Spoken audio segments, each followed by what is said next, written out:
All right. Thank you. It's 9 o'clock, and I welcome you to the December 1st meeting of the Blue Earth County Board of Commissioners.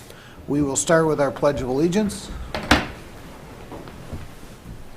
I pledge allegiance to the flag of the United States of America and to the republic for which it stands, one nation, under God, indivisible, with liberty and justice for all. And we'll go into our agenda review. Bob? Mr. Chair, there are no changes to the agenda this morning. I'll move the agenda. Landcamer seconds. We have a motion and a second, a discussion. Jesse, could you call a roll, please? Commissioner Purvis? Yes. Commissioner People? Aye. Commissioner Landcamer? Aye. Commissioner Brunder? Aye. Chair Stuenberg? Aye. All right. And it looks like we're going to go directly into the County Ditch 86 establishment of a new lateral public hearing. Okay, so I get to start. Good morning. Our hearing today is the preliminary hearing on the proposed lateral to CD 86. The purpose of this hearing is to consider the petition for the drainage project with all matters pertaining to the preliminary survey report. Since we may have the public calling in on the conference call line, I would ask that staff and others introduce themselves prior to speaking. Additionally, can anyone else joining the meeting please identify themselves? We will now have the drainage staff go over the jurisdictional documents. Craig. Craig Austin, Drainage Manager. We'll start off. The hearing notice was mailed to landowners on November 18th, 2020. Next thing on the agenda, and that's it for the jurisdictional documents. The next thing is actually the DNR report, which is part of your packet, but statute requires that it be read into the record. The DNR report was sent to myself, Craig Austin, Blue Earth County Drainage Authority. Subject matter, it was a County Ditch 86 lateral improvement, preliminary engineering report, Blue Earth County, Minnesota. Dear Mr. Austinson, on behalf of the Director of Division Ecological and Water Resources of the Department of Natural Resources, I offer the following comments on the preliminary engineer's report. For the project referenced above in accordance with Minnesota Statute 103E.255. Of general concern is in all proposed ditch improvements projects is the cumulative effect that the projects have upon the downstream resources and property owners in terms of quantity and quality of water that is received. Project-specific and cumulative impacts from ditch projects can result in downstream flooding, erosion, and degraded water quality. For these reasons, we urge careful evaluation of the project to ensure that it is consistent with priority concerns identified in the Blue Earth Water Plan. The water plan includes priorities for water quality, drainage management, erosion prevention, and emphasizes the use of the best management practices to control and reduce excess nutrients from entering surface waters. Project-specific comments. The drainage standard of 0.5 inches per day is exceeded. The proposal includes a new 24-inch that provides exactly drainage coefficient of 0.5 inches per day. A smaller tile, when combined with the in-place private tile, would likely provide the same drainage coefficient if both were accounted for in the modeling instead of proposing a 24-inch tile use a 18-inch tile. The preliminary engineer's report mentions a 5-acre surge pond in option 2, but modeling was not completed to show the benefits. New wetland restorations in the wetland should be pursued in lieu of the 5-acre surge pond and would likely be eligible for MDM grant funds. These restorations would store significant volumes of water, allowing for reduced discharge rates, better infiltration, habitat, and water quality. Other wetland restorations have been completed in the watershed, so the practice has been proven in the area. An opportunity for wetland restoration in the northwest quarter of Section 2. Page 4 of the preliminary engineer's report includes Table 1, outflow rates, cubic feet per second for existing conditions and for proposed option 1. The outflow rate is projected to increase to 4% during a 5-year event and 5% during the 10-year event. These discharge rates should be reduced to less than the existing rates or maintained because the Big Cobb is impaired and does not need higher flows. Flooding is already a well-documented problem in the Big Cobb watershed. Resources: the Minnesota Department of Agriculture is the Best Management Practice Handbook, which highlights the best management practices to consider. Practices that fit well into this watershed include cover crops. During peak flow periods, runoff from agricultural lands can be reduced through the use of cover crops. Cover crops help protect soil and in the retention of soil moisture, build soil organic matter, and improve water quality. Controlled drainage systems allow for increased management of soil moisture. During the summer, drainage is restricted to allow increased water retention and soil profile, and during the fall, drainage is increased to allow for harvest and fall tillage. The Minnesota Board of Soil and Water provides grants to demonstrate and implement eligible best management practices. Grant funds are made available through the Multi-Purpose Drainage Management Grant Program. Please contact Dan Girolamo, Area Hydrologist, at 507-362-8778, or email Daniel.Girolamo@statemn.us if you have any questions about this letter. And that is signed Todd Colander, EWR District Manager. And that's the DNR report. All right, thank you very much. We will now hear from the petitioner's attorney. Would you please introduce yourselves for those listening on the conference line? Good morning, this is Bruce Sellers, I'm attorney for petitioners. We filed this petition with the board. It was reviewed by Kurt Dieter. Mr. Dieter found that it met all the statutory requirements, and we provided an opinion letter to the Drainage Authority to proceed with the appointment of an engineer to complete a preliminary engineering study. Mr. Randall has completed that, INAS has completed that, and we find ourselves here. I would request that the board approve the preliminary engineering report after presentation and proceed with a detailed survey report. That's all I have. All right, thank you very much, Bruce. We will now hear from the engineer. Would you please introduce yourself for those listening on the conference line? Hi, this is Chuck Randall with ISG. You guys see my screen? Yes. Yep, got it. I am sharing the wrong side here. Hang on. One second.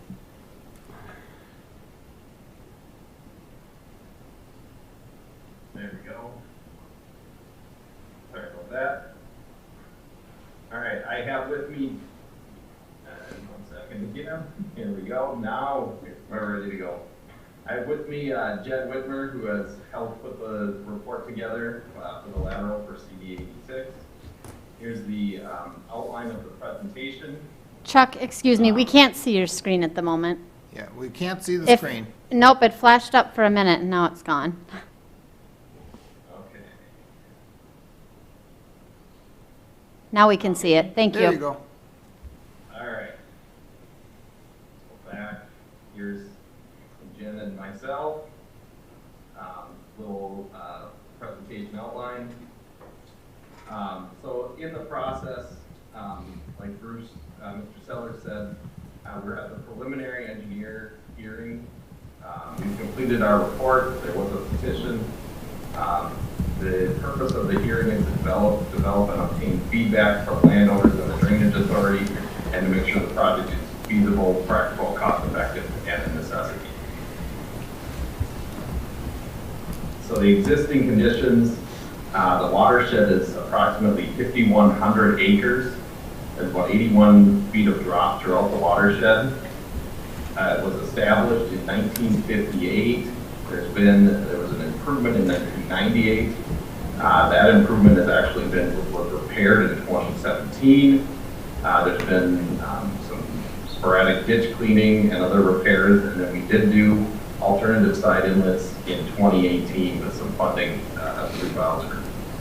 So here's a map of the existing watershed shown in red. The lateral project that we're looking at is only 417 acres in the southern portion of the watershed, shown outlined in purple. Here are just a couple imageries, there are site imageries of that area, and you can see this is the area that the lateral is going in. It does have flooding and has had flooding. If we go back to the map of the whole watershed, you can see many areas have laterals or branches to them, except for this southern area. So there was never a public branch that was extended into this area, and that is the purpose of this project. Let Jen go to the proposed design. There are 4 aspects that we look at when we're doing proposed tile design. We try for a minimum 5 feet of cover over the tile. We try to implement as many best management practices as we can, in this case water quality intakes. We design for a half-inch per day drainage coefficient, which is the industry standard, and we make sure that the outlet is adequate. We try not to increase the flow at the outlet. Is the proposed watershed, go to the next one. Takes up most of section 3 Beaufort Township. The proposed design is about 2,000 feet of 24-inch tile to create lateral X. The alignment follows an existing 12-inch private tile and then crosses Township Road 94. We designed it for half-inch per day drainage coefficient. So 24-inch tile at 0.15% slope. We did have to fill some over the tile to get adequate cover, so that's the orange area shown in the plan view. So to obtain adequate cover, just because this area is very low, there will need to be a little bit of fill placed over the tile. So there'll be somewhat of a hump there where the tile is, just to make sure we have adequate cover. We do have an option for proposing storage if there is landowner interest and if we can obtain external funding. This includes a 5-acre storage pond at the outlet of lateral X to take some of the water for the entire system watershed. Part of our design includes a hydraulic model. We use a program called XP Swim. We use LiDAR, soil data, precipitation data to model what the water looks like flowing through our proposed system. Here are results. This shows the flows at the outlet and at the lateral. So we have a reduction in flows on the 2-year, 50-year, and we match on the 100-year. We have a slight increase on the 5, 10, and 25-year events. Some of the main reason for that is we are reducing the surface water runoff. And if we modify some of the intakes, I think we can get all of these to 0, that you'll have more tile flow, but we could reduce some of the overland flow which is part of the problem in this area. And then at the outlet for the 5 and 10 year, we show a 1.2 and a 1.68 inch increase in max flooding, which isn't too much, but something to look at. When we put together a cost estimate for the project, we look at the construction practices. We know we have to publicly bid the project. We ask for a list of subcontractors, a responsible contractor, a list of equipment, project references, and a bid bond. We do require that contractors have experience doing this type of work before we award it to them. We also have, and it really doesn't apply to this project, but that every 2,500 feet we make the contractor clean up, chisel plow, and complete the work, or we can stop payment on more tile. This has been a good practice to clean up sites. This project is small enough that this would all happen within 2,000 feet. We also do some tile investigation to locate the existing tile, and that's included in the cost estimate. We specify HDPE or dual wall pipe or RCP. 95% of these projects go in as dual wall or HDPE. We make sure all the tiles are connected. We have intakes at road crossings. We'll have an intake before the tile dumps into the open ditch. Here's just some pictures of how we do private connections on the right and larger connections on the left. Some pictures of road crossings. We'll have one township road crossing on the project and we plan on open cutting. We've included temporary damages at 100 feet wide that we would ask the viewers to assign a dollar benefit to. But we've included that in our project cost estimate. Looking at the proposed costs for option 1 without storage, we've got a total cost of $162,000. We add in a storage pond, 5-acre storage pond, about $388,000 that could be downsized. We will double check and see if there is some funding available for that. But at this point, I think we can manage flows without it, and thus we are recommending option 1, unless we can get some outside funding. We did look at a multi-purpose drainage management plan, which is a requirement of the drainage statute. We looked at multiple measures, including waterways, buffers, controlled drainage, ditches, alternative side inlets, storage, wetlands. We put together a plan for the entire watershed. Now, our area is down here. One of the options, as the DNR said, is you could do some wetland restorations or storage. This is the area that's being proposed for the improvement. I believe this area is already in an easement, and maybe something could be done to enhance this section, which is currently flooding water. There are multiple practices throughout the watershed that could also be implemented. We did already do alternative side inlets along portions of the open ditch. Craig read the DNR comments. Just a very quick summary of some responses. The comment that the drainage coefficient will increase because the private 12-inch tile will be next to the new 24-inch tile. We plan on connecting the 12-inch tile in to the new line in a few spots and having one outlet into the open ditch. That will restrict the outlet to a 1/2-inch drainage coefficient. We also did include the storage pond. If there is interest in that, we could look for funding and give more detail into that. At this point, we don't feel it's cost effective for the size of the project. And then the increased flow rates. We did talk about this, that we could modify some of the drop intakes and get to at least matching the peak flows with the existing flows.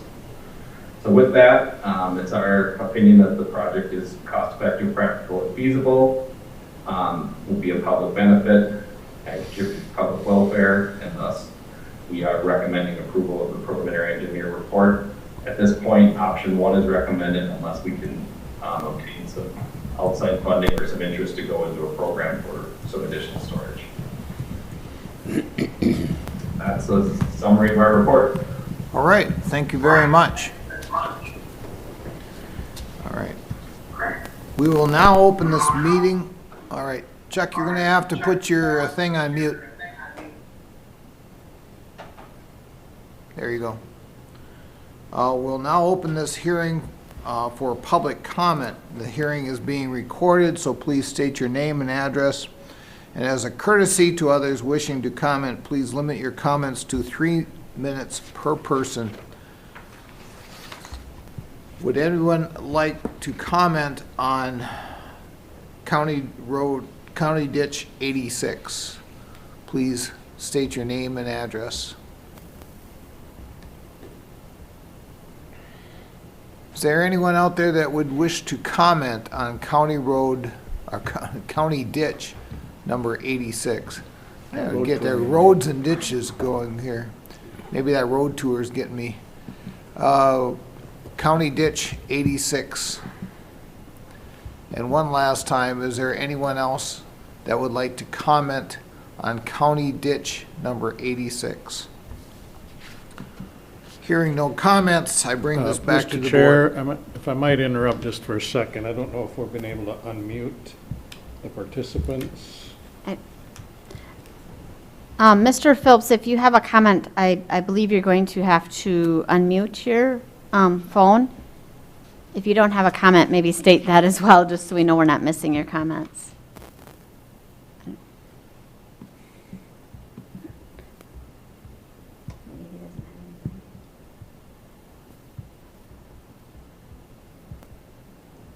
You could also type a comment into the chat if you prefer.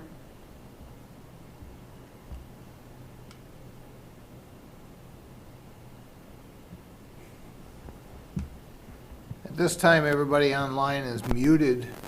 If you do wish to comment, you have to unmute or type a comment on the chat line.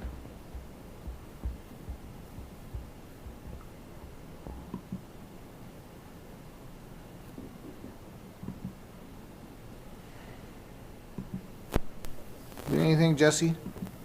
No? All right. Hearing nobody and seeing nothing, I bring this back to the board. I would move approval to move this forward to the next step, Mr. Chair. Brunder?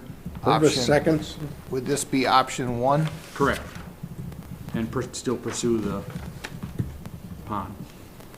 Pursue the grant for Yeah, if they option can. two if possible? Yep, Okay. at this point, though, just option one for the, and I just want to have Chuck clarify the amount. Didn't catch that. Chuck, can you clarify the amount? Yes, the proposed improvement would be 161, just getting to the number here, $162,248 would be Okay. the entire improvement. All right. Thank you. Mr. Phillips, I see you're not muted anymore. Did you wish to comment on this? Yes, I'd like to know what the tax is gonna be on land. If you punch up my land, you see it's been in wildlife for 21 years. And I'm still getting nailed with taxes like you wouldn't believe. I've got over $100,000 into this ditch system in expenses. And there's not a drop of my water can get to the ditch. And I have 3 holding ponds that I made myself, of which you're saying is good catching basin. Well, I've already developed that on mine. I got 3 of them that I'm catching water. And I even catch water from Highway 10, runs onto my farm into the holding pond. So I think it's a little ridiculous the way I've been getting nailed. All right. Is there, Now, Craig, can you answer that? Well, we have ordered a redetermination of benefits on this, the viewer, for 86. Now that may have, this project may have very little impact on Mr. Phillips, because of my understanding, most of the cost of this lateral will be borne by the petitioners or the actual people who benefit in that sub-watershed where the lateral is actually located. I can't tell them how much Blaine will have, but it should be fairly minimal. Blaine does have a concern, with a valid concern about the benefits on his property, and that's why the benefit, redetermination benefits was ordered previously. Hey, this is Chuck Randall. Can I please add a comment too to that? Please. Yeah, Since I didn't mention it, but there is no proposed separable maintenance on the project. So only those that benefit from this tile will pay for this part of the project when the viewers look at it. Because this is a brand new tile, only the land in that 400 plus acres should be looked at from an assessment standpoint. Everybody outside of that area shouldn't have a benefit from this tile since it's a brand new lateral. Does that answer any questions, Mr. Phillips? well, yeah, except that, back when they stuck this in on me, I've got a copy of the contract that they signed. They paid money under the table to get the thing through the first time, and it's just pathetic, All right. And if anybody'd like a copy of the contract that they signed under the table, or the copy of the check that they paid to ram it through after we had won at the Supreme Court, I'd sure be willing to show you. Or I Okay. could put in a free press if you'd like that better, I don't know. All right. Is Well, anybody interested in seeing the stuff? does that have to pertain to this part of the ditch, Mr. Phillips? It has nothing to do with the matter at hand today. Okay. We certainly, if you have an issue, we certainly would be interested in seeing those issues, Mr. Phillips, but we have to talk about what's going on with what's happening today on this part of the ditch, okay? Okay, I appreciate that. I just trying to get to the bottom of it is all. I appreciate that. You have a good day. Thank you. All right. We do have a motion and we have a second. Is there any discussion? Mr. Chair? Yes. I would just like to thank Chuck, Commissioner Brunder here. I'd like to thank Chuck for responding to the DNR questions.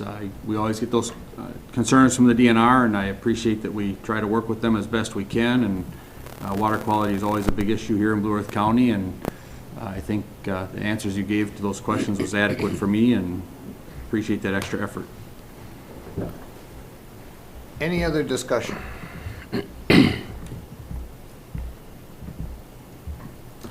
Jesse, could you call the roll, please? Commissioner Purvis. Aye. Commissioner People. Aye. Commissioner Landcamer. Aye. Commissioner Brunder. All right?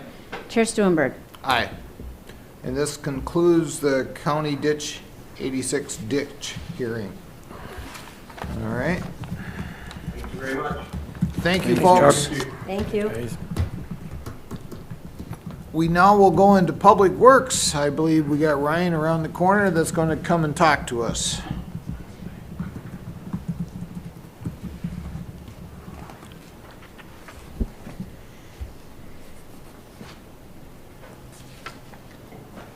Good morning, Ryan. Morning, Ryan. Good morning, Ryan.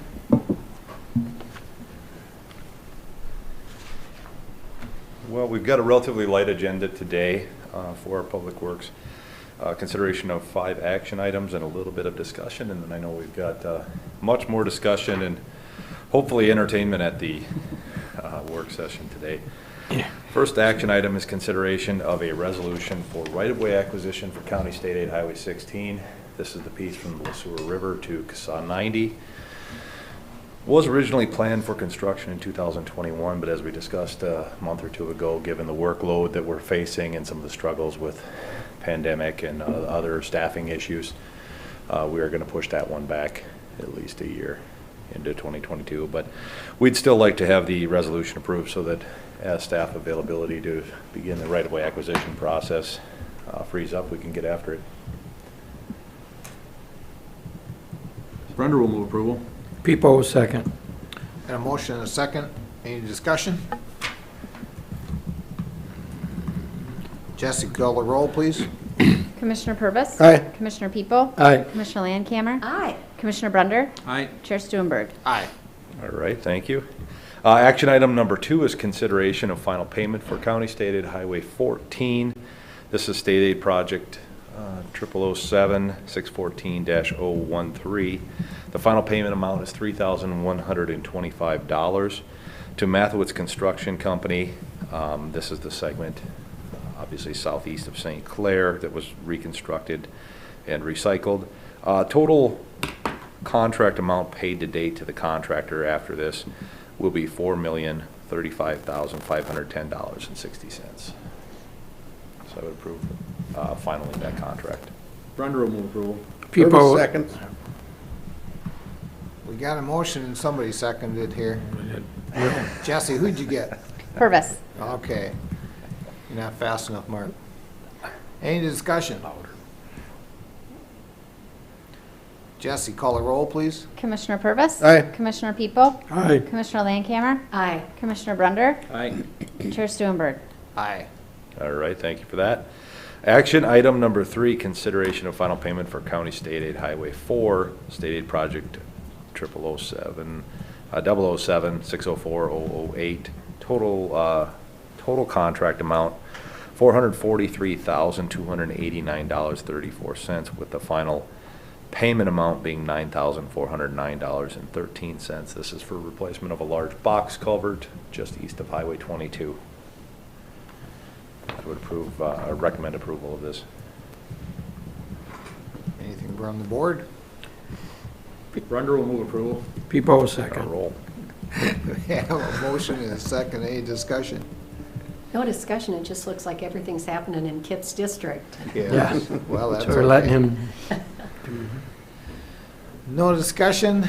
Jesse, please call the roll. Commissioner Purvis. Aye. Commissioner People. Aye. Commissioner Landcamer. Aye. Commissioner Brunder. Aye. Chair Stuenberg. Aye. Well, the next one is for Commissioner Pepo. This is filing of the salvage and disassembly of the Kern Bridge, which was State Project 007-598-062.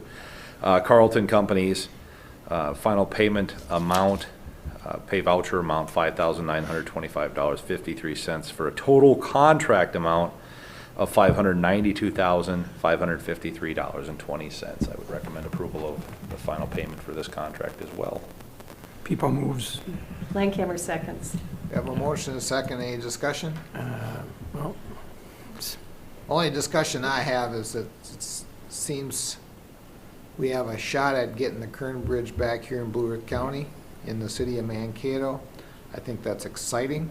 I think it'd be great to have the renewed, obviously, it'll be, if there's any issues, rust, anything, it'll be taken care of before it gets put up, and I think it'd be a beautiful part of our park system here in Blue Earth County in the city of Mankato.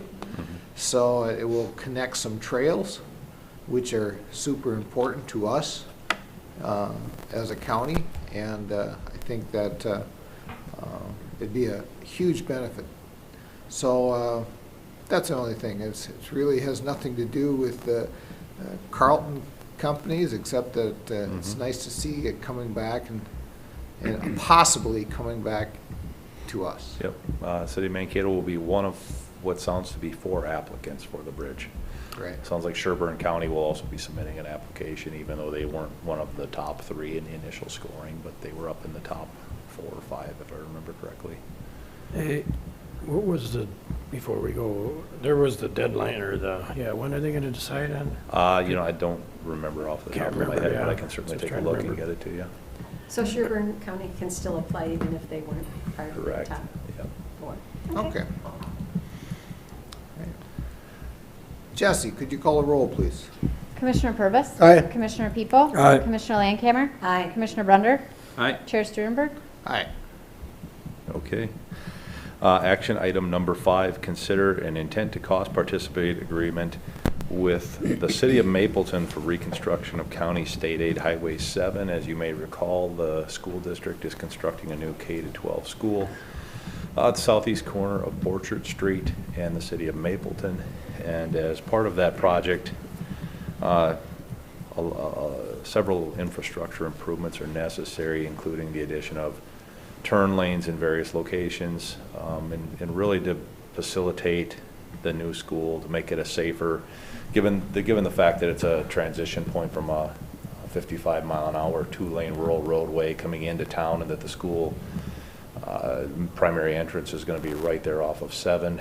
I think from a safety standpoint and functionality standpoint, urbanizing that segment to a 3-lane road makes the most sense, which would help with the building of the turn lanes that are necessary, some of the traffic queuing, and also obviously creating that urban feel is going to help slow motorists down a little bit as they're entering town. So this is our typical cost participation agreement that we have structured with our small municipalities, where the county pays for 90% of the county stated highway eligible road items, and the city pays for 10% share as well of all of their sewer and water reconstruction costs, which on this project are not anticipated to be necessary. In addition to the responsibilities in this agreement, the city has also expressed interest to extend sidewalk along County State Highway 7 north about 3 blocks to the city park. That would connect to the rest of the sidewalk system. It would help create a north-south connector to town. So that's a 50-50 cost share with the city for the sidewalk costs that are represented in this agreement.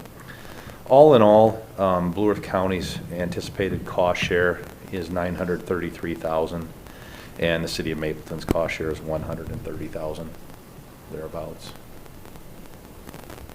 So the city has already approved the agreement. I would recommend the county approve the agreement as well. Brunder will move approval. People will second.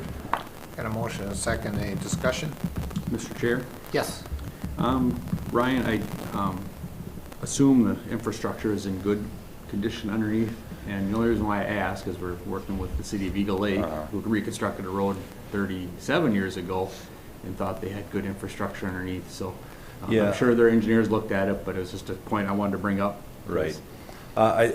7, if I remember correctly, is not as new as 27 is in Eagle Lake, to the point where I struggled assigning that cost responsibility to the city of Mapleton in this circumstance, because it wasn't their city utilities that were driving the project. It was the school, coupled with that the road is going to need, and as I look farther south on 7 too, it will need more pavement work in the future. I think that's something that's probably on our 10-year projects list anyway, so I think it's close enough to the end of its anticipated service life that we would struggle to maybe assign that level of responsibility to them.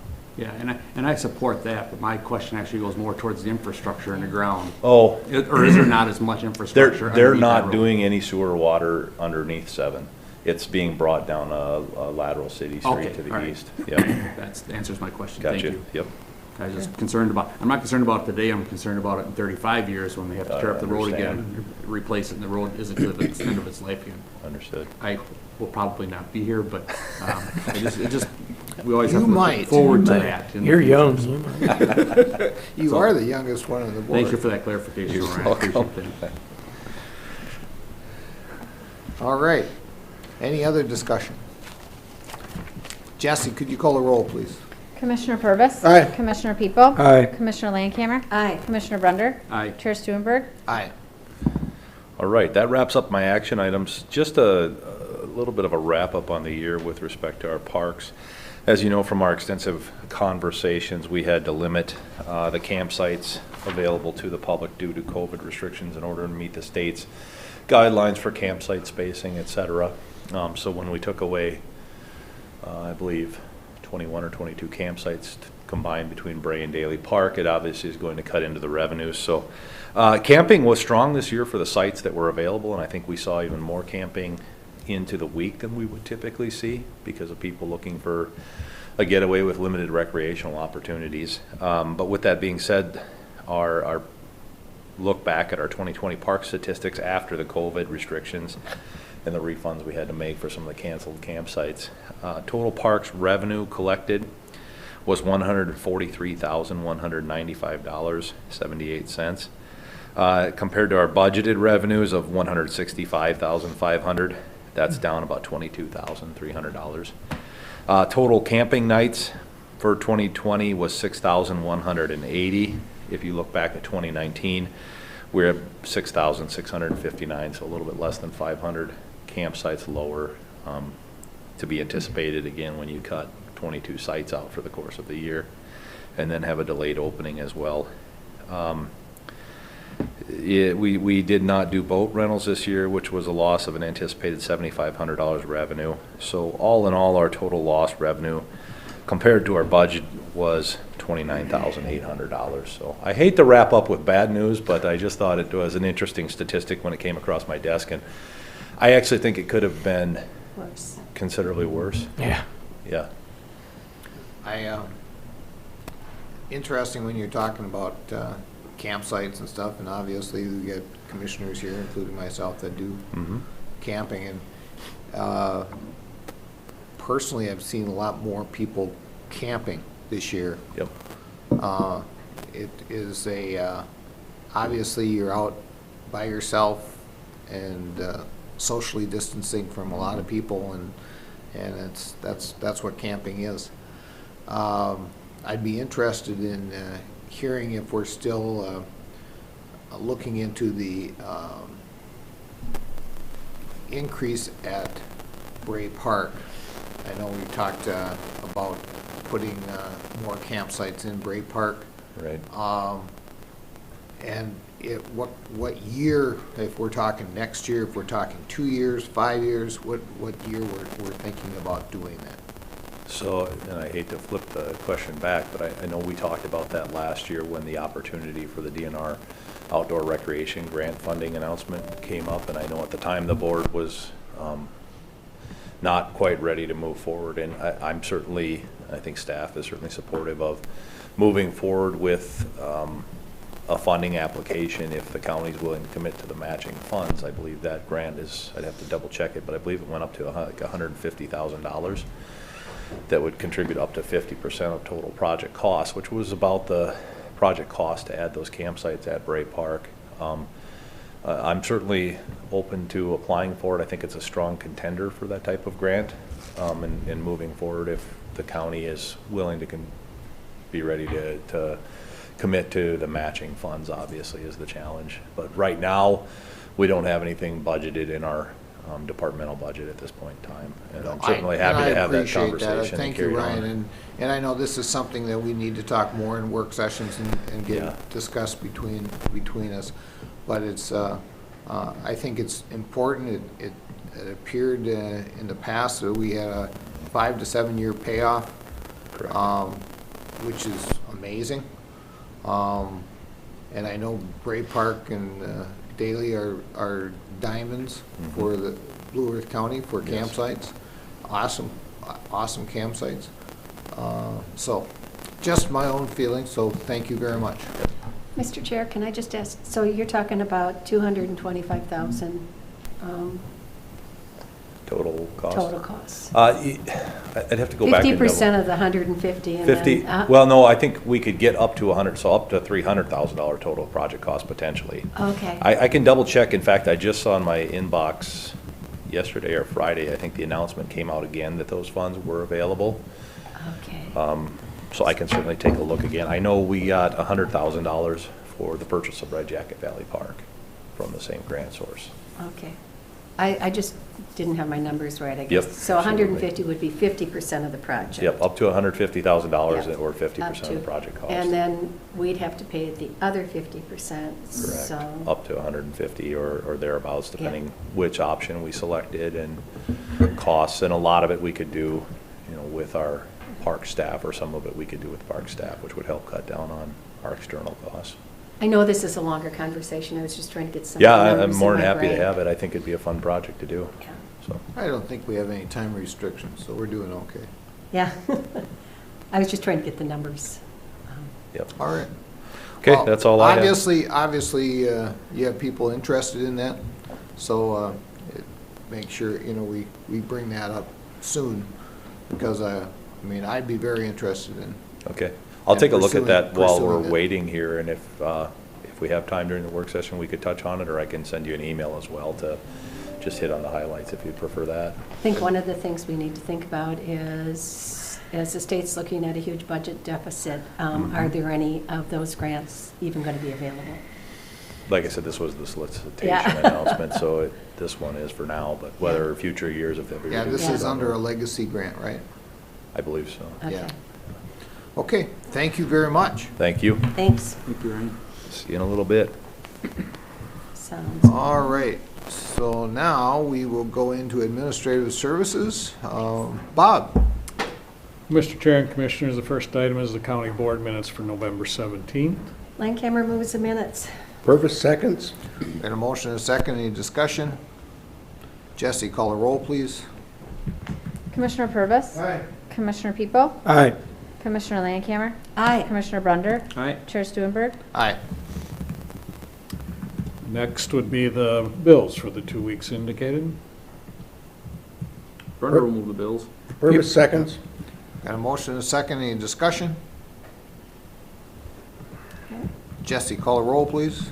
Commissioner Purvis? Aye. Commissioner People? Aye. Commissioner Landcamer? Aye. Commissioner Brunder? Aye. Chair Stuenberg? Aye. Mr. Chair and Commissioners, item number 5 in your packet is the Human Resources Department agenda. We just have a few informational items for the board today. We have received a resignation of a correctional officer in our jail, and so we have initiated recruitment to fill that position. And then we've also initiated recruitment to fill an environmental health specialist in our Property and Environmental Resources Department. That was a resignation that occurred a little while back that we evaluated and are deciding to move forward with. So I'd be happy to answer any questions the board might have on the Human Resources agenda.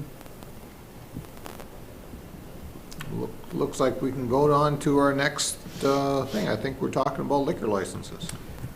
Yes, in the packet is a memo outlining the 2021 intoxicating liquor licenses. We received applications from 6 different organizations that have historically pursued licensing under our liquor license fee. And so those applications have been reviewed by the county attorney and the county sheriff. And so bringing those forward and recommending approval by the board today. I'll move the liquor licenses for this 21. Second? I got a motion and a second. Any discussion? Tough year for all. It is. There was, it was a tough year.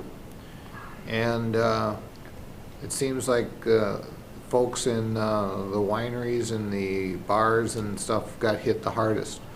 I'm wondering if somebody would like to amend this and maybe cut this in half or cut the cost in half for, the liquor licenses and the across the board. I know the wineries, I believe, and pay $400. That's correct. They're just a beer license, so it is reduced from the full intoxicating liquor license. And the bars, the only real bar, complete real bar we have is the Windmill Bar down in Mapleton, correct?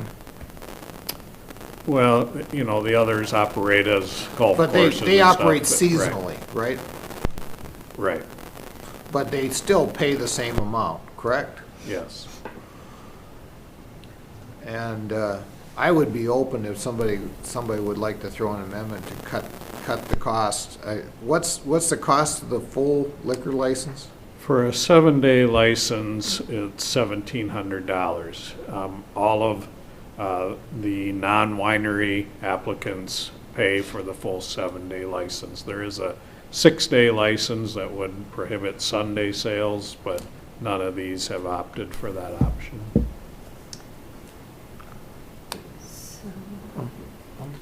So we're not talking a lot of money for Blue Earth County, but we might be talking a lot of money for these individual owners.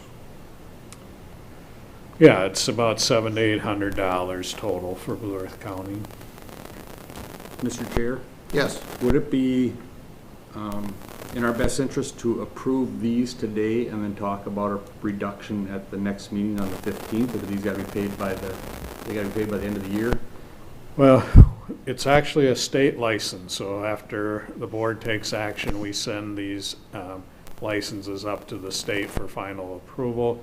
We keep the fee, so it's a timing issue in terms of getting those licenses back to the businesses by January 1st. In my understanding, they've already paid their license fee, right? That's correct. So if we do cut this, we'd be paying them back. Yes, Is it that would be a correct? refund situation. They'd be getting a refund. Mr. Chair, yeah. we have a motion and a second to approve these. We could discuss and do a refund at any time then, would be my understanding, or would it have to be done today? I think that's a possibility. We'd have to maybe research that a little bit if we did want to Even if we come cut it back with today? a revised fee schedule for 2021. That would certainly seem to me be possible, but we'd want to research that a little bit more. So it probably wouldn't be in our best interest to cut them in half today then, would it, till we check into the different things we have to deal with, or is it, they've already all Well, paid? the board has the authority to set the license fee, so you could potentially pass a resolution that could reduce the fee for 2021. I personally would not recommend it for longer than that particular year, kind of recognizing the pandemic, but, you know, it really is an option the board has here today. I mean, this is a great idea as it looks, but I'm a little uncomfortable about just popping it in here today, I guess. I mean, it's a great idea, but I just don't want to do anything wrong, and so I don't know if nobody else has, I don't have a problem supporting it. I just want to make sure everything's right. My idea on this is to do it just for 21. It'd basically be a pandemic type refund, because it is a refund they'd be getting, because they've already paid the bill. That's my idea, and we're not talking about, I mean, Blue Earth County itself doesn't license a lot of liquor stores. I mean, most liquor stores are licensed by cities across the county, and they handle their fees. But yes. Just a question. Since they've paid, it's going to the state, but the state doesn't get any of the money, correct? That's correct. We Okay. keep the fees But they here. need the license from the state Correct. Yes. By the first of the year. by the first of the year. So Mm-hmm.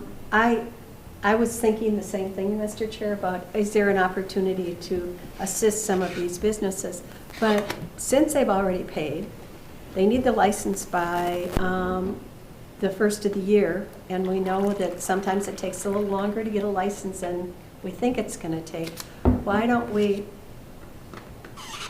approve this today, and then we can go back and reduce it with a refund later if we deem that appropriate? Does that make sense? I'd be more comfortable with that. Commissioner. That works for me. I'm Yeah. repeating what you said for all I mean, intents and I would- purposes. I would even think accept that. I agree. And I'm more than willing to be able to discuss this further. It's just that I think, you know, this is just one more way that I think that Blue Earth County can help its businesses across the county. I mean, we do the best we can. We have given out the grants from CARES Act and stuff, but I think this is one more way that we can help our businesses. And so, without... Mr. Chair? Yes. I just want to say, I agree with you, and we're always looking ways that we can help our businesses. But since they've already paid, they need the license, we can go back and address it. From my perspective, help me if I'm wrong, Pat? I think would be the appropriate procedures, Yeah. what you and Commissioner Brenner are talking about. Could we bring this up in 2 weeks? We certainly can try and do the research and bring it back then. All right. Yeah. Then, with that idea, unless there's more discussion on this, Jesse, could you call the roll? It works. Commissioner Purvis. Aye. Commissioner People. Aye. Commissioner Landcamer. Aye. Commissioner Brunder. Aye. Chair Stuenberg. Aye. All right. And then we got our business assistance grant. Yes, Mr. Chair and Commissioners, I have number 7 in the packet is a memo again regarding the Business Assistance Grant Program. You'll recall at the last board meeting, we indicated there were a few applicants that had not completed all of the documentation needed to receive the grant awards. We did receive information from one applicant that completed their full documentation, and so bringing forward that one additional grant to, blanking on the name, but Ride transportation. thank you. And this is a grant in the amount of $10,000. Ready to ride. I'll move approval. Landcamer. People seconds. A motion and a second. Any discussion? Jesse, could you call the roll, please? Commissioner Purvis. Aye. Commissioner People. Aye. Commissioner Landcamer. Aye. Commissioner Brunder. Aye. Chair Stuenberg. Aye. And I believe we're done with the administrative part, right, Bob? That is correct, Mr. Chair. We'll go on to our commissioner reports. Commissioner Purvis. Oh, Wow, that's great, and mine's very short, as a matter of fact. You notice I just skipped a few, just to... Yeah, no, I only had, on the 23rd, I had Rural Minnesota Energy Board and the PACE meeting, and the Zoom meeting, and we're just kind of wrapping up the year-end stuff. Things look pretty good. We recognized that one of our commissioners on the board passed, and that was tough because he was real active on the board, good friend to all of us. So, and we gave out a couple more PACE loans, and I had some numerous contacts with constituents regarding taxes, drainage, and common stuff. That's my report. Commissioner Brunder. Thank you, Mr. Chair. After our last board meeting, Mark and I were on a conference call with Micah. A lot of things going on up there, getting schooled up for the upcoming session. We wrapped up the 3 or 4 platform items that we had been discussing and got those approved. Our annual meeting at this point is going virtual, I would imagine, but still up in the air, trying to figure out some last minute things on that. So you all get an invitation to that when we get ready to get that going. Had EMS meeting. Everything's going really well there. We've been receiving some grants with some from different organizations. Seatbelt money is way down, so that's a concerning issue for our budget because that's kind of our staple of our budget. We lost 3 members off of that board: Tom Warmka, Kathleen Solon, and Bill Pinsky, who have all been on that board a long time. Tom and Bill retired. Tom had 20 years and Bill had 18 years in. As far as I know, they were both on that committee for the whole time. So those 3 commissioners will be missed. And again, this pandemic is tough on everybody, but I think that's the thing I miss the most is you can't recognize people that have given so much of their time and effort into doing things for the community and boards like this. You can't give them a good acknowledgement of what they did. We had to say thank you for your service over the internet and mail them their plaque that we got them. So it's unfortunate, but those 3 certainly deserve, as well as everybody else that served on boards and committees throughout the years, need to be mentioned. But good working with them. They were good mentors to me. So then we had our regional radio board. Not a whole lot of new stuff going on there. We have some grants to approve and some more radios to get rolling. And then we had our extension meeting. Will and I had extension call in. That was got our reports from everybody there. Had a couple technical difficulties. Yep. I think Will and I both had technical difficulties getting in, but we both got in. Kelly did a great job keeping us on track. We got through the agenda. We did the reviews for the members that are on the employees. We did the employee reviews, which is always very difficult. We only interact with them, very minimal, but we do our best with trying to do the reviews, and of course, it's kind of a long process and a lot of questions, and, but it works good. We all get together and put our input in and got those done, and thank Will for his service on that extension committee since he's been on the board, so we acknowledge that, and we have one other person that was getting off the board, Bev? Yeah, one other member, Yeah. so we acknowledged her. Then it was out doing some county ditch stuff and drainage stuff and road stuff like Will's talking about. And then yesterday we had a conference call at the City of Eagle Lake talking about the County Road 27 project through the City of Eagle Lake. That is my report, Mr. Chair. All right. Commissioner Langkamp. Okay. On the 17th, we had an ACO Central Committee meeting, just talking about, with the senator was on from Missouri, talking about what he sees in the upcoming session in Congress. Then I went to the Riverfront Drive Roundabout, which was very exciting. You know, the process, and there were some comments from various people who are impacted by it, so I always think those conversations are good. Vance had great comments, and you know, it's quite an involved roundabout. I mean, I think when I looked at the schematics, it's really involved. So that was interesting and good. I know Ryan said that he wanted people to come, so I went. On the 18th, I was on the coffee with AMC President's Fee and Julie Ring. A lot of talk about what counties are doing with COVID and how they're, with their dollars and the impacts they're finding in their communities. Stearns County that day was just, you know, off the charts with problems with people being infected. Then later that morning, I was on a call that was all about COVID and the women's recession. Women are being impacted much more by the COVID, losing their jobs, that type of thing, much more than other genders. So it was an interesting and a lot of good data.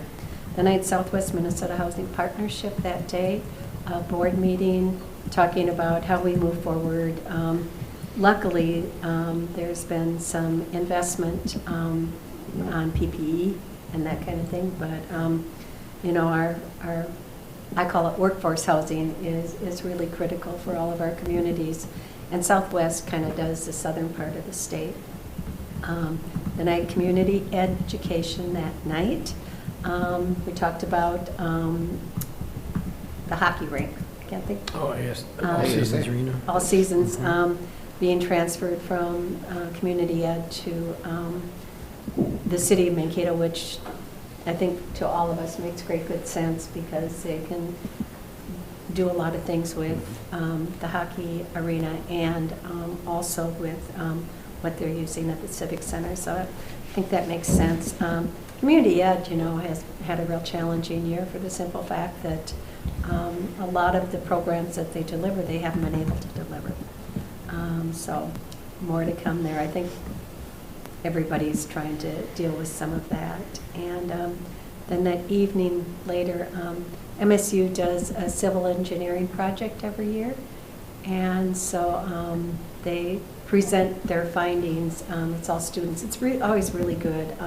Steve Druschel, who is the professor, does a really nice job of, they dig into, you know, and it was in Amboy this year, so it was interesting. On the 19th, I got a call from Capo Roque, who is would like to start some carpet recycling in Mankato, keeping it out of the landfill for one thing, but also talked about he's been working with the metro counties, and they've been really interested in this also, just because the less things we can put in our landfill, the better off.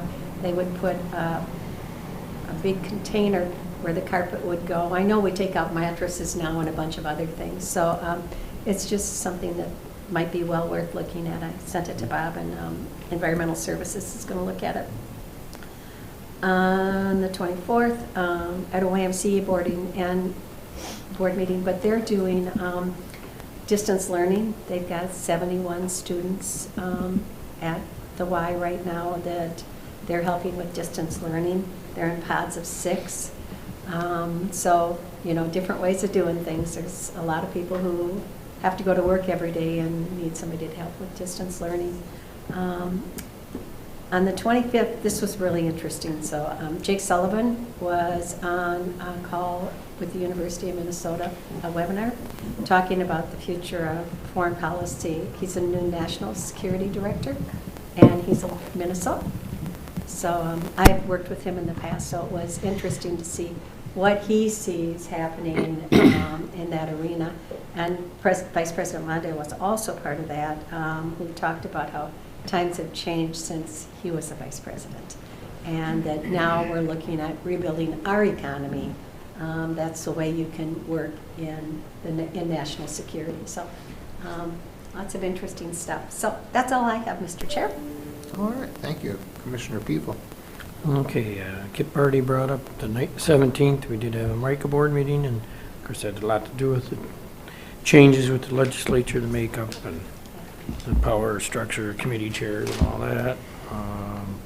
And I did have a Partners for Affordable, our annual meeting on the 20th, and that was, we also discussed our big fundraiser, Pedal Past Poverty, and we had, we do have a big signature donor, of course, and that's in the medical community, so then we're looking at what we do with our event. It's supposed to be in February, and with all the, everything's happening and trying to, we decided to postpone it for spring, because maybe we could do outside, we could have stationary inside, whatever, but you could also have people on a regular bike, so we'll see.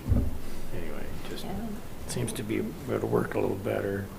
Other than that, I did have then on Friday the 20th, Kaburba, Greater Blue Earth River. That was, we do have our joint powers agreement for the Watonwan River watershed, and of course the county, we took care of that, but that has been now finally finalized. So, and that concludes my report, Mr. Chair. All right. Thank you.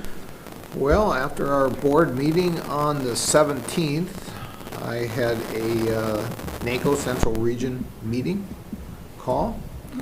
On the 18th, I had a Corrections Advisory Board meeting, and then a Transportation Alliance Board of Directors meeting.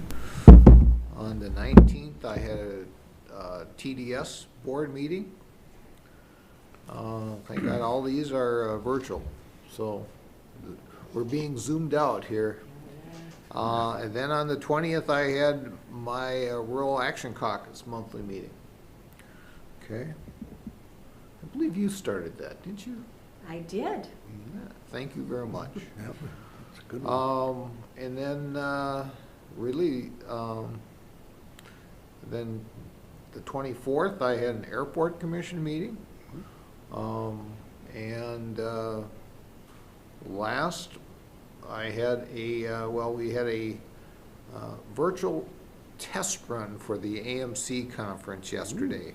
So the board of directors for AMC got online and ran that through.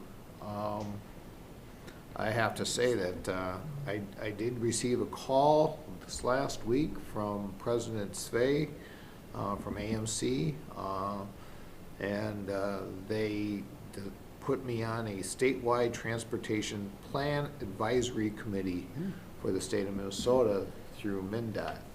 I was rather honored for that. There's a lot more people. I believe I am the rural commissioner that's going to be on there. I believe Commissioner McDonough from Ramsey County is the urban commissioner, and they do have an alternate. I don't know what the name is. I'm sorry. Can I make a comment on that? You can. I just think it really is helpful to Blue Earth County to have you there. It's a compliment to you and your knowledge, et cetera, but also it's really a big plus for Blue Earth County to have Blue Earth County's voice on that committee. So thank you for doing that. Well, I appreciate that, and of course, I have been chair of the Transportation and Infrastructure for AMC. And I really do look across the state and find out and try to help what's gonna help, not only for Blue Earth County, which of course we're super important, but for Roseau County, and for Martin County, and for Wadena County, and all the counties, and how it helps the whole state of Minnesota. So I think that's super important. I think it's important for us to look and, when you start looking at bonds and stuff, how we can separate the large bridges from the urban area like Minneapolis and St. Paul from the rural counties, because so many times that we get bonding for bridges and everything goes to one bridge, and it really hurts rural Minnesota. And so that's one thing that I'm always going to be looking at, and always going to be dedicating myself to make sure that's fair and proper across the state. At this time, I'm going to ask for a motion to recess. We will go into our work session, and then this evening at 6 o'clock, we will come back, and we have a budget advisory, our budget meeting at 6 o'clock. We recess, but could I make one more comment before we do that? You can make as many comments as you want. Thank you. Just so everybody knows, I've got a NACO board meeting later this week, but the proposal is going to be that the LEDGE conference be virtual. So you can change that on your calendar. One more trip we're not going to go on, right? That's right. So I move that we recess. I'll second that. Got a motion and a second. Jesse, could you call the roll, please? Commissioner Purvis? Aye. Commissioner People? Aye. Commissioner Landcamer? Aye. Commissioner Brunder? Aye. Chair Stuenberg? Aye. And we're recessed. Thank you. An interesting comment though.